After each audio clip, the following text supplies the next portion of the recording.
Oke, halo pribadi, balik lagi di channel gue, Ule Channel. Jadi kali ini gue mau update lagi konten si Mawar, perkembangan Mawar. Cuman konten kali ini tuh agak sedih teman-teman, karena Mawar baru banget naik 1 hari kemarin, jebol ternyata. Jadi faktor jebolnya di sini gue pengen jelasin juga kenapa bisa jebol. Padahal baru banget 1 hari naik, baru setting dan baru pengen nyeting ya. Kemarin baru mapping ecu, terus gue pengen nyeting, mau jalan, jebol teman-teman. Jadi jebol itu adalah karena ini. Sehernya itu bolong. Jadi dari awal sebelum gue pasang, karena mencari kompresi gue tuh udah ragu sama di seher. Karena basicnya LHK itu adalah tinggi domnya. Terus kedua, jarak tingginya ini tergolong tinggi lah. Jadi artinya untuk motor strukan ini harus memangkas banyak mapasnya supaya ketemu kompresi yang kita inginkan. Nah, dari profil seperti ini, kemarin ketemu kompresi itu di 13, menurut gue udah pas banget ya buat touring, buat harian, buat speeding juga menurut gue udah pas. Karena dari settingannya pun semua udah enak banget. Tapi gue ragu dari awal karena ini udah 5 kali papas. Jadi saking tipisnya ini, dan ini tingginya ketemu di angka 11 mili tepat. Dari mentahnya itu berapa ya? Mungkin mentahnya itu ada 16 atau 17. Nah, ini tinggal 11 mili. Jadi lumayan agak jauh juga mapasnya. Jadi sebelum gue pasang kemarin gue udah agak ragu karena terlalu tipis. Terus menurut gue nggak apa-apa lah, hitung-hitung ini buat data gue supaya nanti kalau gue ganti piston lagi, profilnya gue udah tahu. Jadi nyari kompresinya itu nggak susah. Nah, akhirnya ketemu lah kompresi 13 dan dipasang 1 hari jebol langsung bolong gini. Jadi jebol itu bukan karena nabrak apa-apa, karena semua dailan aman dan angka dailnya itu gue pun sangat bagus. Dan begitu dinyalain kemarin juga teman-teman ngeliat di Instagram gue, mungkin suara tuh enak banget. Karena bahan tipisnya ini nih terlalu ekstrim, jadi makanya bolong. Itu jebolnya juga enak sih suaranya. Jadi waktu gue nyeting, pengen berangkat ke BSD nih, kita pengen nyeting nih, manteng itu habis ganti knalpot tuh enak banget karakternya. Pas pengen dibujuk, langsung hilang dari situ. Feeling gue dari pertama kali adalah seher bolong, feelingnya. Ternyata malam itu gue bongkar, bener sehernya bolong nih akhirnya nih. Terus masalah yang kedua adalah gue beli seher karena ini kan diameter 63. Gue nyari piston FJN karena menurut gue FJN itu profilnya paling pas, karena dia setarnya aja udah tingginya 11 tanpa harus kita papas, udah tinggi 11. Jadi itu cocok banget buat motor gue. Bahannya jadi masih tebal nih di sininya, jadi menurut gue aman. Gue udah beli itu, bawa ke Bubut, mau di quarter, dan ternyata seher gue hilang di tukang bubut, dicolong orang. Untungnya si tukang bubut ini kan kita juga udah kenal lama dan dia tanggung jawab. Jadi kemarin juga agak kecot karena dari bukti malingnya itu ada di CCTV. Ini yang gue tampilin nih, ada di CCTV dan dia terbukti banget ngantongin 2 piston. Jadi si pelaku itu dia memang langganan juga di tukang bubut itu. Terus dia juga hari itu nggak melakukan bubut apapun, dia cuma main, karena biasa juga kayak gitu, main terus itu pulang. Nah, kali ini dia mainnya beda, dia pulang-pulang bawa piston.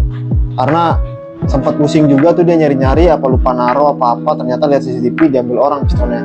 Untungnya itu diambil piston gua FJN. Padahal di situ ada blok billet sama piston motoran forget punyanya ini nih, spek 250 cc. Itu yang pertama kali sama dia dipegang-pegang barangnya, pegang-pegang, tapi nggak jadi diambil karena mungkin blok billet kan gede ya, nggak mungkin kalau dikantongin. Akhirnya dia dapat piston gua 1, tapi 1 lagi gua nggak tahu punya siapa, dan tukang bubutnya juga masih bingung sampai sekarang tuh punya siapa, orangnya ngambil. Dan akhirnya piston gue digantiin baru sama dia dengan spek yang sama. Jadi gue juga mintanya gue yang belanja sendiri supaya gue memastikan barangnya yang gue beli sama. Nah, niat gue padahal naik spek 63 bertahap nih, karena maksimal quarteran gue itu sampai di 68 maksimalnya. Nah, gue niatnya bertahap dari 63, 63 setengah, 64, 64 setengah, dan 65. Karena gue nyari FJN gak ada 64, akhirnya gue langsung naik ke 65. Nih pistonnya FJN 65. Jadi otomatis gue langsung agak gede juga naiknya. Tapi mau nggak mau nggak apa-apa lah, karena kalau gue lihat dari material pistonnya juga lumayan bagus ini. Ini pinggirannya tanpa gue papas, tingginya udah ketemu 11 profilnya, sama kayak piston hasil papasan gue. Dan ini sengaja gue bikin dom 0,5 karena kalau lihat coakan pistonnya ini terlalu besar daripada yang gue bikin sebelumnya. Jadi beranggapan gue dom 05 ini nanti ketemu kompresinya akan di 13an, mudah-mudahan ya. Jadi kalau ketemu di 13an langsung gue bungkus. Tapi kalau masih di atas 14, bahkan 13,8, 13 besar lah, itu gue harus papas lagi atau gue tambah packing. Jadi gitu. Dan alhamdulillah sekarang piston juga udah dapet lagi baru. Terus juga dibalik kemalingan kemarin karena gue digantiin piston baru, ring lama kan masih gue simpen. Jadi gue punya 2 ring nih sekarang. Jadi ring 65 ini buat maintenance gue ke depannya. Mungkin tahun yang akan datang, tahun depan dia ringnya udah aus. Nah, gue jadi tinggal ganti si ringnya aja kalau pistonnya nggak kenapa-napa gitu. Dan sekarang tinggal gue naik, si mawar udah gue turun lagi mesinnya, tinggal gue naikin piston yang baru ini, dan gue harus buret ulang dengan target di 13-an. Bahkan kalau di 12 besar lah, mendekati 13 sih tetap gue bungkus, karena memang gue nggak butuh kompresi besar-besar. Tapi maksimal balik itu di 13 kecil, 13.2, 13.3 itu udah nggak apa-apa gue bungkus. Tapi lebih dari itu gue harus turunin lagi kompresinya. Itu teman-teman. Terus di spek baru ini juga gue lagi eksperimen baru lagi menggunakan cam yang baru. Jadi gue udah punya perbandingan. Menurut gue sih kemarin karakter cam itu bagus, angkanya itu bagus, durasinya juga bagus, overlapnya bagus, sesuai target, sesuai keinginan. Tapi gue punya cam baru lagi untuk gue riset si mawar ini. Jadi nanti gue kan punya perbandingan nih, karakter mana yang paling cocok untuk gue pakai nanti touring-touring. Jadi jebol kemarin serpihannya juga gue nggak nemuin yang gede-gede, karena menurut gue kalau yang pecahan gede itu gak masalah, dia akan nyangkut nanti di filter saringan. Tapi yang halus-halusnya gram-graman itu harus gue ganti, dan paksa gue harus ganti oli baru. Padahal oli itu baru gue pakai 1 hari, jadi harus gue ganti lagi yang baru untuk lebih aman. Terus juga pengalaman gue semenjak pakai TB downdraft UMA itu gampang sih nyari langsamnya, nyari idle itu gampang. Kita mau mainin idle rumble, mau nyeting apapun, menurut gue TB downdraft ini yang dari UMA gampang disettingnya. Jadi kemarin gue nyari langsam rendah aja tuh dapat, motor gak mati. Langsam tinggi dapat, bikin rumble pun dapat. Jadi overall dari TB downdraft sekarang ini menurut gue enak settingnya. Cuman kita harus lebih waspada, lebih hati-hati untuk penggunaan kayak touring-touring, karena dia kan ngisep udara langsung, tidak melalui filtrasi. Jadi kita harus bikin set si box ini seaman mungkin dari debu, dari kotoran. Jadi nanti gue punya settingan buat touring di bagasi gue custom ulang. Tapi kalau untuk harian sih menurut gue aman-aman aja ya. Cuman buat touring itu harus lebih ekstra, karena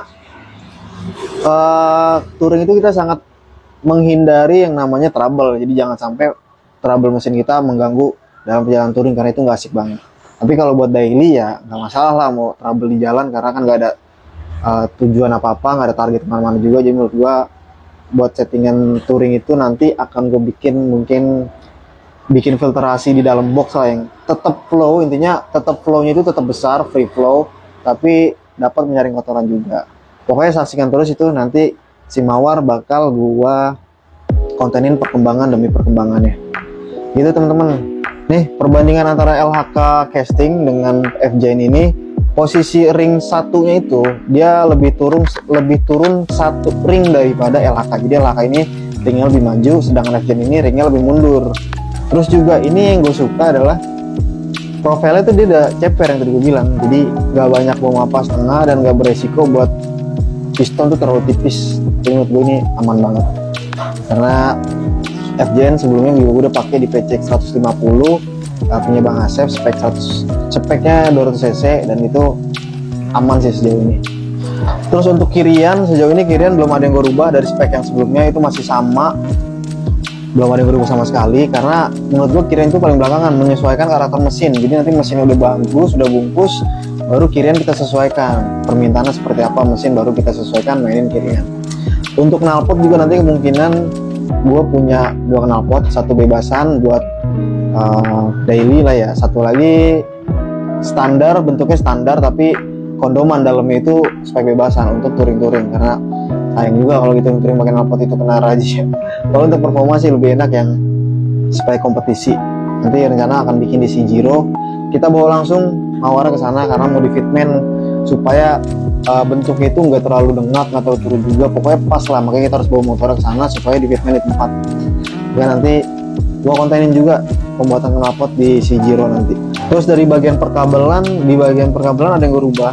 Gak gue rubah sih, gue rapihin. Kemarin gue wear tak ulang karena kabel standar itu kalau buat TB downdraft saling narik, terlalu kaku, terlalu narik dan banyak nyemblang-nyemblang tuh nempel ke mesin yang panas mesin. Jadi khawatir nanti korosi atau getas kabel. Jadi mau nggak mau gue wear tak. Nggak ada yang gue rubah, cuman gue wear tak, gue buka bungkusnya, tarik dari belakang tangki dan gue bagi. Jadi seminimal mungkin tuh kabel nggak kelihatan dari atas bagasi, jadi rapi lah kelihatan. Dan juga selain itu kabel nggak saling narik, lebih intinya sih itu. Jadi mereka nggak saling narik, nggak melewati atas mesin juga. Terus gue bungkus pakai lakban kain, jadi lebih kedap sama panas. Oke, mungkin segitu dulu aja update si Mawar kali ini, karena setelah ini gue mau lanjutin projectnya. Gue mau buret dulu, setelah itu gue cek bagian head, terutama klep, karena kemarin klep ada gram-graman yang naik ke lubang portingan in. Nah, gue khawatir tuh nanti ada yang kejepit di bagian seating maupun klep, itu bikin rembes. Mudah-mudahan aja klep nggak ada yang bocor ya, jadi tinggal kita bersihin, kita skir ulang, jadi Mawar lebih cepat hidupnya. Pokoknya saksikan konten gue terus, jangan lupa like, comment, dan subscribe agar konten gue terus berkembang. See you, bye-bye.